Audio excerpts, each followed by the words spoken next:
We look significantly weaker and worse internationally when we have one president with an inconsistent message, such as imposing tariffs, revoking tariffs, imposing them, revoking them, imposing them, revoking them, or stopping funding to Ukraine, resuming funding to Ukraine, stopping funding to Ukraine, resuming funding to Ukraine, or saying they're the most pro-Israel president ever, then get mad at Netanyahu on the phone, but then not saying that Palestine is a state, but then also helping them in their ethnic cleansing.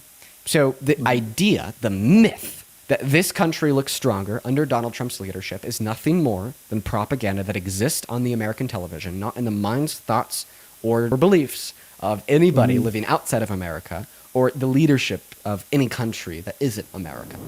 Wait, there's a difference between not being a fan of the state of Israel and not being a fan of Jewish people, right? I'm not a fan of the state of Israel either. I'm not a fan of Netanyahu. I'm not a fan of the IDF. I'm not a fan of what they're doing in Palestine. But to use that to equivocate like neo-Nazism is completely insane, right? No, I don't think that it is acceptable in the slightest to point out one group of people predicated on some common traits such as religion and/slash ethnicity, and then demonize them, paint them as in charge, the evil power, just to serve as a tool of dehumanization to further their oppression, especially when Jewish individuals have been historically oppressed, very much so, referencing the Holocaust.